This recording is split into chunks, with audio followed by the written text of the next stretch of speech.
নমস্কার বন্ধুরা, আজকে আরেকটি নতুন রেসিপি নিয়ে আসলাম আপনাদের সামনে। আজকে রেসিপিতে থাকছে গ্রীষ্মকালে পেট এবং শরীর ঠান্ডা করার মতো রেসিপি, একটি শরবতের রেসিপি, বেলের শরবতের রেসিপি। ঔষধি গুণে ভরপুর এই বেলের শরবত। আমি এখানে দুটো পাকা বেল নিয়েছি, আর বেল দুটো এরকম ভাবে মেঝেতে চাপ দিয়ে আমি ফাটিয়ে নিলাম। এই বেলের শরবত তৈরি করতে গেলে কিন্তু বেলগুলো খুব পাকা হওয়া প্রয়োজন।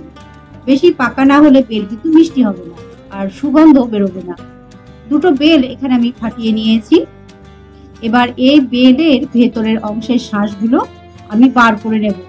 প্রথমে একটা পাত্র নিলাম, তারপরে একটা চামচের সাহায্যে বেলের ভেতরের অংশের যে আঁশগুলো আছে সেগুলো চেঁচে চেঁচে বাটির মধ্যে নিয়ে নিচ্ছি। পুরো অংশগুলোই তুলে নেব, যতটা উঠবে ততটাই নেব। এই বেলের শরবত কিন্তু গ্রীষ্মকালে আমাদের শরীরের পক্ষে খুবই উপকারী। একদম ঔষধি গুণে ভর্তি আছে, প্রচুর ভিটামিন এবং আমাদের চুল ওঠা বন্ধ করে, আমাদের শরীরে ক্যালসিয়াম বাড়ায়, শরীর ঠান্ডা রাখে, পেট পরিষ্কার রাখে। তো গ্রীষ্মকালে কিন্তু আমরা বেলের শরবত এরকম ভাবে বাড়িতে প্রায় দিনই বানিয়ে খেতে পারি। তাতে আমাদের শরীর এবং পেট ঠান্ডা থাকে আর আমাদের শরীরের উপকারও আসে। এরকম ভাবে বেলের পুরো অংশগুলো আমি চামচ দিয়ে তুলে নিলাম। এবার এর মধ্যে আমি জল অ্যাড করছি। আপনারা যতটা পাতলা বা ঘন খাবেন সেরকম অনুযায়ী জল দেবেন। আমি এখানে 3 গ্লাস জল দিয়েছি।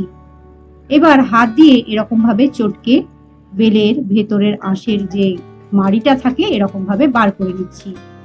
আর ছোট ছোট যে বীজগুলো থাকে সেগুলো কিন্তু আঠা থাকে বেলের মধ্যে।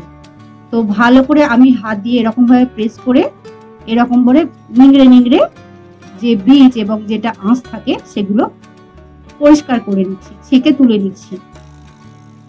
তো কিছুটা টাইম নিয়ে এরকম ভাবে হাতে প্রেস করে করে বীজ এবং যে আঁশগুলো থাকে সেগুলো এরকম ভাবে পরিষ্কার করে নিচ্ছি, যাতে কোনো বীজের একটা দানাও না থাকে। তো ভালোভাবে পরিষ্কার করে নিতে হবে। পরিষ্কার হয়ে গেছে। এবার আমি আর একটা অন্য পাত্র নিয়েছি, একটা ছাঁকনি নিয়েছি। এই ছাঁকনির মাধ্যমে আমি বেলের শরবতটা ছেঁকে নেব, যাতে খাওয়ার সময় মুখে কোনো বীজ বা আঁশ না লাগে, মুখে না পড়ে। তো এরকম ভাবে একটা চামচ দিয়ে নেড়ে চেড়ে ভালো করে পরিষ্কার করে ছেঁকে নিলাম। আর এই দেখুন, এই যে এই আঁশগুলো কিন্তু ছাঁকার মাধ্যমে বেরিয়ে আসছে। তো ছেঁকে নিলে কি হয়, একদম পরিষ্কার হয়ে যায়। তো কোনো অংশ কিন্তু মুখে লাগার সম্ভাবনা থাকে না। এরকম ভাবে পুরো শরবতটাই আমি ছেঁকে এরকম ভাবে নিয়ে নেব। এই দেখুন, এগুলো কিন্তু বেরিয়ে আসলো।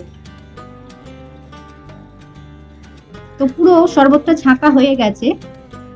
বেলটা কিন্তু খুব মিষ্টি ছিল। আমি প্রথমে একটা গ্লাসে তুলে রাখবো মিষ্টি ছাড়া, আর বাকিটা আমি চিনি অ্যাড করব। যে যেরকম মিষ্টি খেতে পছন্দ করবেন সেরকম কিন্তু মিষ্টি দেবেন। বেলটা যেহেতু খুব পাকা ছিল, মিষ্টি ছিল, তাই কিন্তু আমি বেশি মিষ্টি এতে দেব না। প্রথমে একটা গ্লাস নিলাম, একটা গ্লাসে আমি চিনি ছাড়া শরবতটা তুলে রাখলাম, আর বাকি অংশটাতে আমি 2 চামচ মতো চিনি অ্যাড করছি। খুব বেশি চিনি দেব না, কারণ পাকা বেল মিষ্টি ছিল। চিনিটা কিন্তু আমি ভালো করে গুলিয়ে নিচ্ছি, যাতে চিনিটা ভাবে গুলে যায়, চিনির কোনো দানা ভাব না থাকে। এরকম ভাবে ভালো করে গুলিয়ে নিলাম।